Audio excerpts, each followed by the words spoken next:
Na tuombe. Baba yetu na Mwokozi wetu, jina lako lihimidiwe. Tunaalika uwepo wako ukawe pamoja nasi, ukatulinde na ukatuhekimishe. Kwa jina la Yesu tunaomba na kushukuru, amina. Na mada tutakayokuwa nayo leo ina kichwa kinachosema kutana na mwehu mwenye akili timamu. Hapo vipi? Kutana na mwehu mwenye akili. Sasa ili ujue kwamba huyu ni mwehu, zipo sifa kadhaa ambazo huyu mwehu alizonazo. Sifa ya kwanza, huyu mwehu yuko tayari yale nyenye chungu na matole na kwa shilingi jerojero, lakini 2000 anaichukua anaenda kubeti na kurusha movie. Huyu ni mwehu mwenye akili timamu. Mwehu mwenye akili timamu, sifa yake nyingine, yuko tayari sauti mshangilie aua na mzinze, lakini hajui hata maombi ya kimya kimya, na hata sala ya Bwana anakosea. Huyu ni mwehu mwenye akili timamu. Sijajua kama ni kijana ama ni mama ama ni baba au ni babu, ila ni mwehu ana akili. Mwehu mwenye akili timamu yuko tayari abane suruali na nywele, ila sio kubana matumizi ya fedha. Mwehu mwenye akili timamu yuko tayari aweke vocha ya kumpanga mchumba wa mtu ambaye hana uhakika wa kuoana naye. Yaani mwehu mwenye akili timamu. Inawezekana kama ila kwa picha inavyoonekana inaonekana ni kijana. Mwehu mwenye akili timamu yuko tayari anywe sumu akitishiwa kuachwa, lakini muda huo hana hata dara ya kununua maziwa pale yule mchumba atakapomwambia hapana, nilikuwa nakuzingua. Huyo ni mwehu mwenye akili timamu. Sasa wangapi ni wehu wenye akili timamu? Jamani, hivi sina watu hapa? Hivi sio hawa wanaofanya haya hao? Ni hao.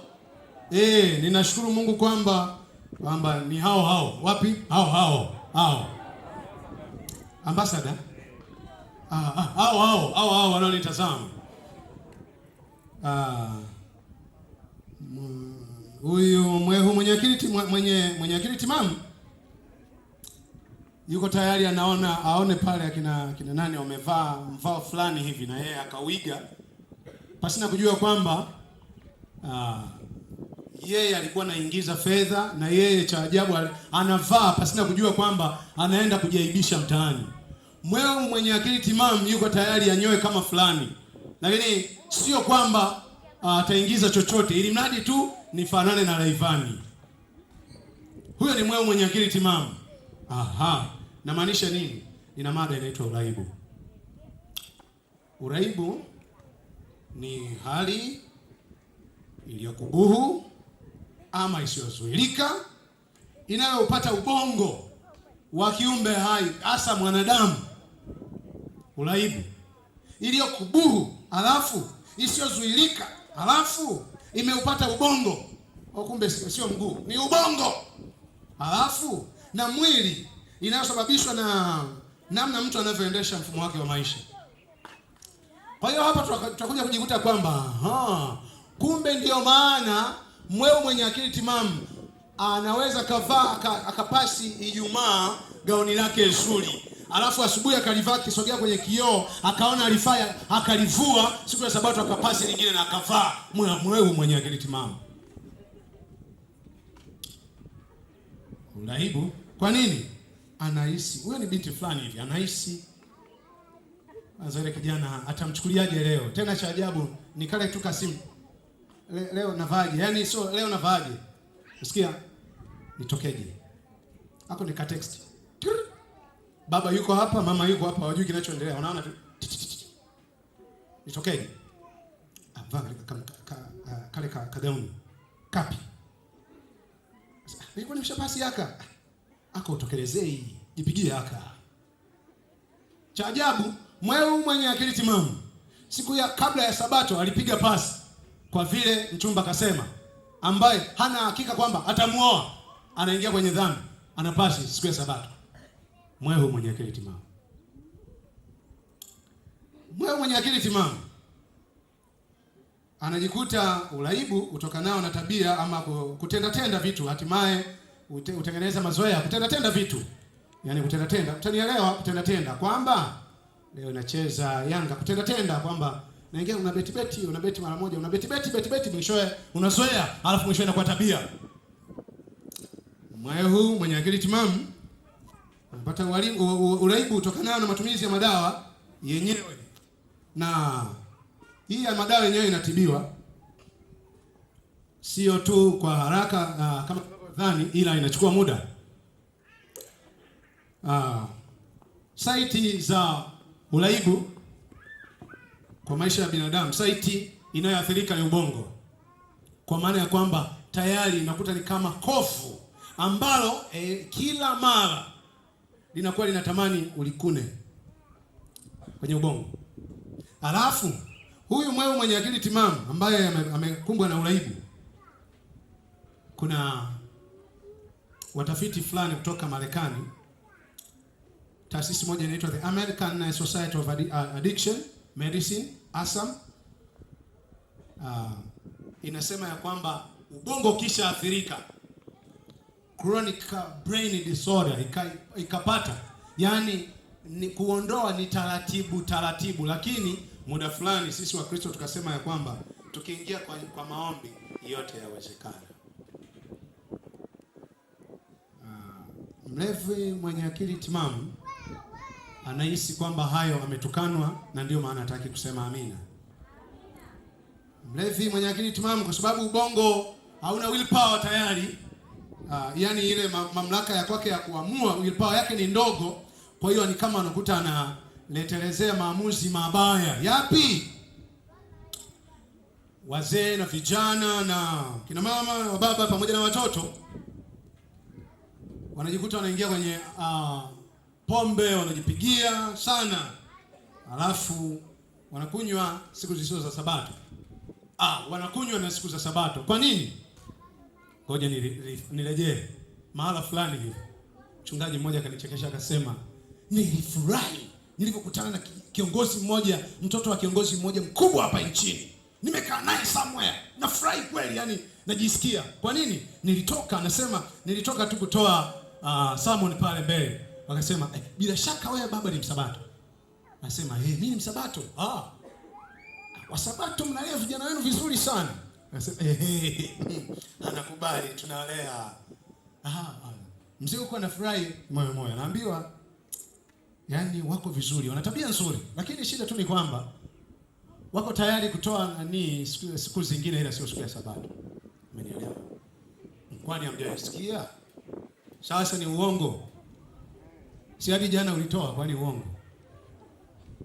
Yuko tayari, lakini sio siku ya Sabato. Yani kijana wa kisabato yuko tayari aingie kudate na binti yeyote siku zinginezo, lakini sio siku ya Sabato. Siku za Sabato unasikia tu vimessage. Hello. Hivyo. Alafu jamani, hivyo mtu hizo messages zinachukua hela. Haya. Kuna wenzangu na mimi hao, wala ambao jamani, hapa ngoja nipaguse pazuri sana. Unaingia kitandani kulala. Bana, semeni ndoto nyevu. Sikiliza vizuri.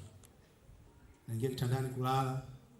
Alafu cha ajabu haulali hivi. Unalala hivi. Alafu na simu. Cha ajabu maongezi yanaendelea, yale ya kuvuta hisia kama yoga hivi. Wangapi na familia baada ya yoga? Yaani kama yoga hivi, unamvutia hisia, unamleta karibu, alafu huku zile mishipa yote inasimama na huku Sasa nakuonya ikifika muda wa wa kuoa au kuolewa, sio kashangaa uendi nani. Jagua pande nani. Simesia.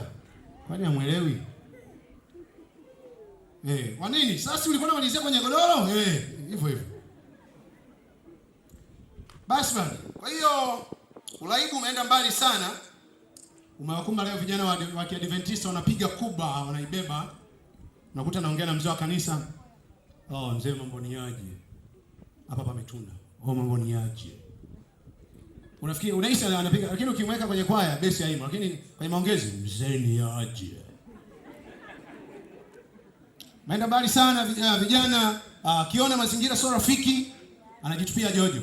Unakuta tu anaongea na mzee. Yuko busy na kutafuna. Wazee wa kanisa, yaani tina mashemasi wa zamu. Chukueni tahadhari. Unaongea na mtu anakula jojo. Yaani wa kwanza kumpeleka kwenye kibaraza cha mashemasi ndio huyo. Kwa nini anakula jojo? Bana, tunaenda mbali sana na kamari na betting. Zimetuharibia muda. Tunaenda mbali sana. Muda fulani wengine wanasema mimi nisipokandamiza plate 3 sijala. Moja kati ya uraibu ni kula sana. Hata unasikia jamaa, yani mimi napikia mzigo yani. Yaani unatenga pale sali moja na kuangalia na kupandisha na kushusha, anambia hakuna nyingine. Moja kati ya uraibu ni matumizi mabaya, mashindano ya mlo. Matumizi mabaya ya mitandao. Uraibu. Mtu yuko tayari atumie bando lote liwekwe, alafu huku anatafuta. Kuna mzee mmoja aliwahi kusema kitu kimoja. Kiukweli vijana wa Kiafrika tunakufa maskini, lakini taaluma tunazo mkononi, tunakufa maskini. Yaani unaangalia kama mtu ana namna ya kutengeneza meza, namna ya kutengeneza ndala, ya kushona ndala kwenye mtandao, unatumia bando lako. Baada ya hapo ndala ikinani, unaenda kwa fundi viatu. Zimekupungua. Sio wewe mwenye kengele sasa.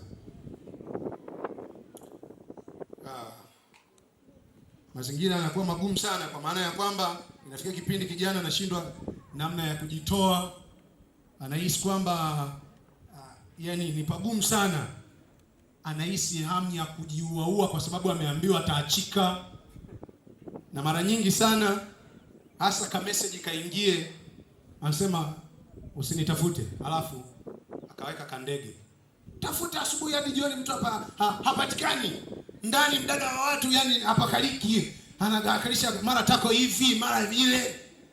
Kwa nini? Ameambiwa usinitafute. Dada, ngoja nikwambie. Yule boy enemy. Jamani wa ajabu sana. Yaani dakika hiyo anakudanganya wewe, text inaenda kwamba usinitafute. Upande wa pili anawasha line nyingine au kale kasimu kingine, anatafuta mwingine. Sasa nani mwehu mwenye akili timamu kama sio wewe? Naenda mbali sana. Muda fulani anakosa usingizi. Unazunguka kitandani huku na kule, mdoo unayemzungukia kitandani yeye anakoroma. Alafu cha ajabu unawaza, unashinda kusalenda yote kwa sababu uraibu umekukumba. Headache, changamoto ya kichwa kila mara, maumivu. Leo inafikia kipindi vijana wengi bado wadogo wanavaa miwani. Jamani, ni ugonjwa ule eti. Alafu cha ajabu kadada kakiona mkaka amepiga miwani, kila mara anakuwa anafuatilia nyuma tu. Yaani ile miwani ugonjwa ule eti. Atakuja hapo huyo kijana atakuja kusema.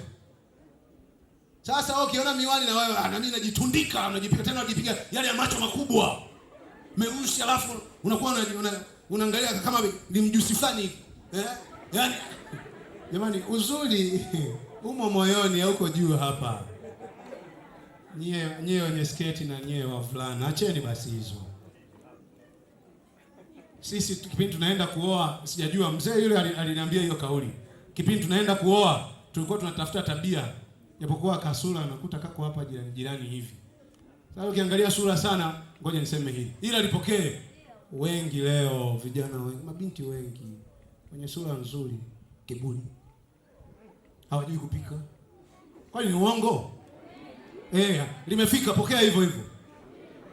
Naenda mbali sana.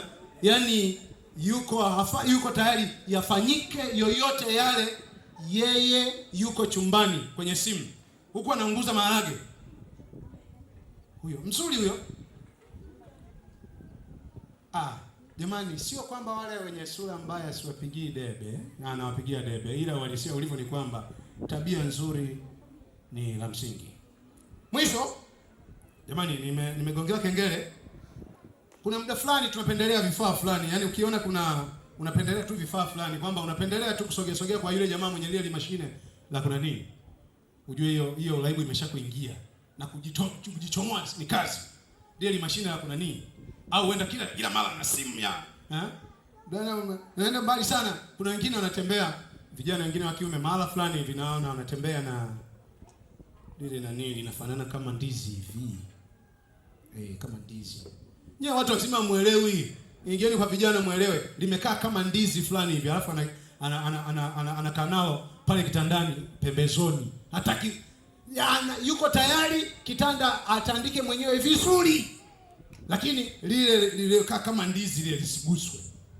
Kwa nini? Akipitaga mtaani asikie. Sasa na ninyi vijana wa kiume, hata basi mwenye sura zingine za watu upende kuwaita titsitsi. Bwana wabariki. Tusimame tuombe. Hivi hamjaamini au? Baba yetu na Mwokozi wetu, tunakushukuru. Asante kwa sababu ya vijana hawa ambao ni zawadi uliyotupatia wazazi, lakini pia umeleta kanisani wakutambulishe wewe ni Mungu. Tuhurumie tunapokuwa tunajifunza haya kama tahadhari. Tunakusihi tusiendelee kuwa wehu wenye akili timamu. Tufundishe kuwa watoto wako, vijana tunaokutii. Watu wanapokuwa wanapita wanatuona wanasema, afadhali nitembee na kijana, niwe na kijana mwenye chachu kama wa hivi. Na wao kina nani? Hao waliopo hapa waliokuja kulisikiliza neno lako. Kwa jina la Yesu tunaomba, amina.